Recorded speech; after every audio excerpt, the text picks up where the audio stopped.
And yes, we all know you lose weight on diets, but it's short-lived, and then you start blaming yourself for having no willpower. But it's not your fault. 95% of people on diets don't lose weight long term. This is because it's really, really hard to change ingrained eating habits, and your brain works against you when you're dieting or depriving yourself of food. If the body feels it's being starved, it thinks you're going to die, so it goes into protection mode to keep you alive. Have you ever felt tired when you're restricting food and calories?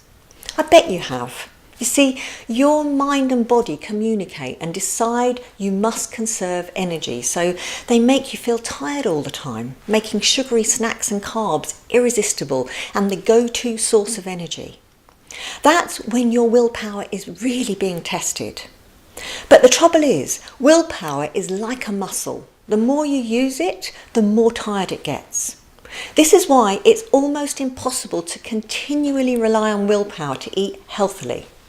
It's not your fault, it's just not humanly possible to do it. The other thing about trying to lose weight by consciously restricting the food you enjoy is when you get those annoying cravings. Your brain conspires against you and you find you just can't get the cakes and snacks off your mind. You become obsessed with what you can't have. Food consumes every waking thought. Every calorie becomes a major worry. This is because the brain brings to mind more of what's on your mind. I'll give you a great example of this. When you want to buy a new car and you think that you'd like a red one, every second car you see seems to be red. The same happens with food.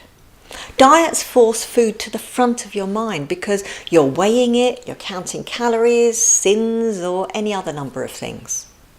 But food should be the last thing on your mind if you want to lose weight, shouldn't it? It's common sense. Diets also change your psychological relationship with food. It becomes good or bad, naughty or a treat.